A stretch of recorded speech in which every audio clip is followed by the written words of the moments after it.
Drama serial ماں نہیں ساس ہوں میں کی نیکسٹ ایپیسوڈ میں دکھایا جائے گا کہ عروج جب سلمان کو تھپڑ مار کر اور اریج کو لے کر گھر سے چلی جائے گی تو سلمان تو شدید غصے کے عالم میں چیزوں کی توڑ پھوڑ شروع کر دے گا اور کہے گا کہ تمہیں کیا لگتا ہے عروج کہ تم جیت گئی اور میں ہار گیا؟ تو یہ تمہاری بہت بڑی بھول ہے، کیونکہ میں تمہیں ایسی سزا دوں گا کہ تم ساری زندگی یاد رکھو گی۔ اب جب عروج اریج کو لے کر گھر پہنچے گی تو ماسٹر صاحب، نسیمہ اور مہرین بہت ہی زیادہ پریشانی کے عالم میں اس کی طرف لپکیں گے اور کہیں گے کہ تم کہاں چلی گئی تھی جبکہ تمہارا فون بھی گھر پہ ہی تھا؟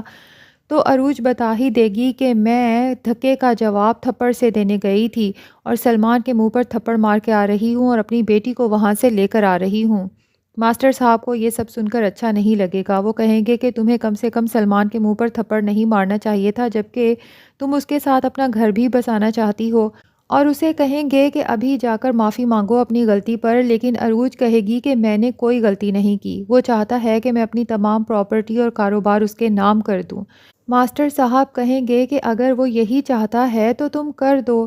عروج حیران پریشان ماسٹر صاحب کو دیکھے گی کہ یہ کیا بہکی بہکی باتیں کر رہے ہیں اور کہے گی کہ آپ ابھی بھی یہ کہہ رہے ہیں جبکہ آپ سلمان سے ملنے گئے اور اس نے آپ کے ساتھ کیا کیا؟ تو ماسٹر صاحب کہیں گے کہ میرا دل کہتا ہے کہ سلمان برا لڑکا نہیں ہے، وہ صرف جذباتی ہے اور جذبات میں آ کر یہ سب کر رہا ہے، لیکن جیسے ہی اس کا غصہ ٹھنڈا ہوگا تو اسے احساس ہو جائے گا کہ وہ تم سے کس قدر محبت کرتا ہے۔ لیکن لگتا نہیں ہے کہ عروج ماسٹر صاحب کی اس بات کو مانے گی، کیونکہ جب پہلے بھی مہرین نے سلمان پر ٹرسٹ کیا تھا اور اس کی جھوٹی معافی کو تسلیم کر کے اسے دوبارہ سے اپنی زندگی میں شامل کر لیا تھا، تو عروج نے تب بھی اسے یہی سمجھایا تھا کہ ٹھیک ہے آپ نے اپنی محبت کی وجہ سے سلمان کو معاف تو کر دیا ہے، لیکن اس سے زیادہ امید مت لگائیے گا، کیونکہ وہ ایک دفعہ پھر اگر آپ کو چھوڑ گیا تو آپ ہی کا دل ٹوٹے گا۔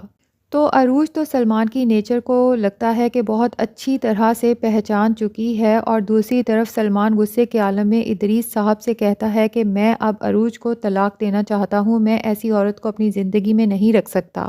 ادریس صاحب تو گھبرا جائیں گے کہ یہ کیا کرنے جا رہا ہے غصے میں، اور اسے سمجھانے کی کوشش کریں گے کہ ابھی اسے طلاق دینا ٹھیک نہیں ہے۔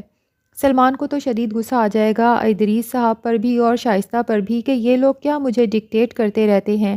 تو وہ کہہ ہی دے گا کہ یوں کریں کہ مجھے ایک چپ لگوا دیں اور اس کا ریموٹ کنٹرول اپنے ہاتھوں میں رکھ لیں تاکہ آپ لوگ مجھے خود ہی کنٹرول کر لیں، کیونکہ میرے اندر تو شاید عقل ہے نہیں کہ میں اپنی مرضی سے کچھ کر سکوں۔ ادریس صاحب جب سلمان کو اس قدر غصے میں دیکھیں گے تو اسے ٹھنڈا کرنے کے لیے کہیں گے کہ دیکھو تم چاہے عروج کو طلاق دو یا اسے مار دو، ہمیں اس سے کوئی کنسرن نہیں ہے، لیکن فی الحال عروج کو اپنی زندگی سے نکالنے کا مطلب ہے کہ اس تمام جائیداد اور کاروبار سے ہاتھ دھو بیٹھنا۔